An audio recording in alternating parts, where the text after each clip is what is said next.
મોટે ભાગે આખરી વિજય એ સજ્જનતાનો જ હોય છે. મિત્રો, આપણને ખબર છે કે આ દુનિયાની અંદર સજ્જનતા અને દુર્જનતાના બે પાત્રો આ દુનિયામાં ધીમે ધીમે ધીમે વિકાસ કરતા હોય છે. એક બાજુ એ સજ્જનતા વધતી જાય છે, બીજી બાજુ એ દુર્જનતા વધતી જાય છે. પણ આખરે વિજય સજ્જનતાનો થાય છે એમ આ વાર્તાની ભૂમિકા બતાવે છે. એક ગામની અંદર વીરેન અને રાઘવ બે વ્યક્તિ હતા, યુવાન હતા. વીરેન છે એ એકદમ સજ્જનતાથી પોતાનું જીવન જીવતો, બીજાને ઉપયોગી થવું, શક્ય ત્યાંથી મદદ કરવી, કોઈને કામમાં કંઈ પણ તકલીફ હોય તો એ તકલીફમાં પણ કંઈ રસ્તો બતાવવો, કોઈનું કામ કરી આપવું, એટલે કે એના તમામ કાર્યોથી સજ્જનતાની ભૂમિકા હતા. જ્યારે રાઘવ છે એના તમામ કાર્ય દુર્જનતાના હતા. કોઈકને હેરાન કરવા, કોઈને તકલીફમાં મૂકવા, કારણ વગરના ઝઘડા કરવા અને બિનજરૂરી કોઈને છેતરવા, એને મસ્કરી કરવી, અને આ પ્રકારનું એનું પોતાનું જીવન હતું. બધાના મનમાં હતું કે વીરન સજ્જન વ્યક્તિ છે અને આ જે રાઘવ છે દુર્જન વ્યક્તિ છે.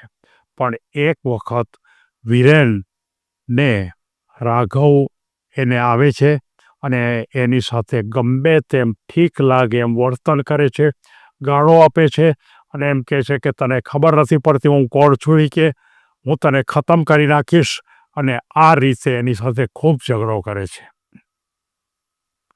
ત્યારે ગામના માણસો વીરેનને કહે છે કે ભાઈ, તું કેમ કંઈ બોલ્યો નહીં? તારે એને કહી દેવું જોઈતું હતું, તે કંઈ ખોટું કર્યું નથી, તારે એને કહેવું જ જોઈએ. ત્યારે એણે એમ કીધું કે એના મનમાં, એટલે કે રાઘવના મનમાં કોઈ ને કોઈ મારા માટેનો ખોટો અભિપ્રાય કોકે આપેલો છે અને એને કારણે એને ગુસ્સો ઉત્પન્ન થયો છે, અને એ ગુસ્સો શાંત થઈ જશે ત્યારે આપોઆપ આ પ્રશ્ન પતી જશે. હું કદાચ એ ગુસ્સાની સામે ગુસ્સો જ કરું અને જો હું એને પણ બરોબર બતાવું કે ખરેખર સાચી વાત આ છે, તો ખરેખર એમાં કોઈ દિવસ પ્રશ્ન ઉકેલતા નથી. અને આ વાત બધા જે ગામના માણસો હતા એને મનમાં ઉતરતી નહોતી. અને બધાએ વીરને એમ કીધું કે તું બાયલા જેવો છો, તું ડરપોક છો, તારામાં હિંમત નથી, અને જો આ રીતે તું કરીશ તો તને બધા દબાવશે. ત્યારે વીરેન એમ કહેતો કે મારી પાસે સજ્જનતાની શક્તિ છે. અને એક વખત બેઠો હતો ત્યારે એને જે વિજય રત્નસુરીજી મહારાજ એક કોઈ ઉત્તમ પ્રકારના સંત હતા, એનું એક વાક્ય યાદ આવે છે કે સજ્જન માણસ પોતે દુઃખી થઈ અને અહિંસાનો પાઠ શીખે છે, અને દુર્જન માણસ બીજાને ખતમ કરી અને હિંસાનો પાઠ શીખે છે. એટલે કે ગામની અંદર બે પ્રકારના માણસો હોય છે કે જે દુર્જન હોય છે, બીજાને હેરાન કરી અને પોતે હિંસાની ભૂમિકા ઉપર આગળ વધે છે. અને અમુક માણસો એવા હોય છે કે પોતે દુઃખી થાય અને અન્યને સુખ આપે અને પોતે હિંસાની ભૂમિકા ઉપર આગળ વધે છે. હિંસાની ભૂમિકા અને અહિંસાની ભૂમિકા એ બંનેની લડત કાયમ માટે આ દુનિયામાં રહી છે, અને હંમેશા અહિંસા જીતે છે. અને આ વાત વિરલના મનમાં હતી. થોડાક દિવસ થયા કે આ તરત જ વિરલ છે ને એ રાઘવ પાસે જાય છે કે ભાઈ, મારે તને વાત કરવી છે. તે દિવસે તું આવ્યો હતો અને મારી સાથે જેમ તેમ તું બોલ્યો હતો, પણ મેં તને એક પણ શબ્દ કીધો નહોતો. પણ હું હવે તું અત્યારે સ્વસ્થ છો ત્યારે મારે બતાવવું છે કે ખરેખર તારી વાત બધી ખોટી હતી.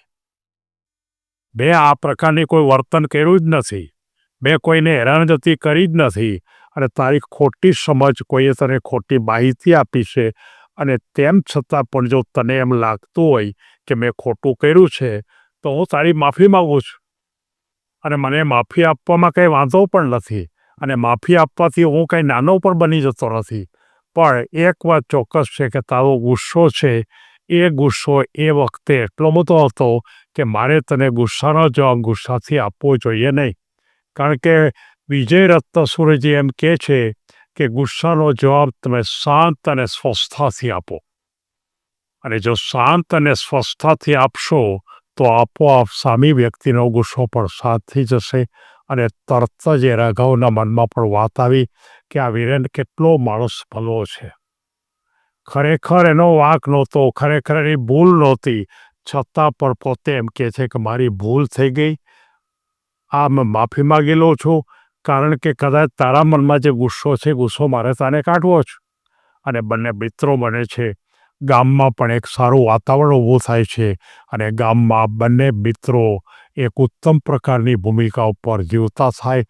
અને સાથોસાથ જો આવા યુવાનો કોઈ પણ ગામની અંદર જો હોય કે જ્યાં ખરેખર બંનેના વિચારોની ભૂમિકા હિંસા કે અહિંસાની ભૂમિકાને જો માત્ર અહિંસામાં જ રૂપાંતર કરી શકે તો એ ગામની અંદર રૂપાંતરની ભૂમિકા કરી શકાય છે.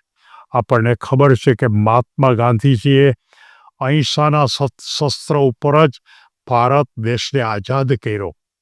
અહિંસાનું શસ્ત્ર બહુ મોટું છે, થોડી વાર લાગે, સમજતા પણ વાર લાગે.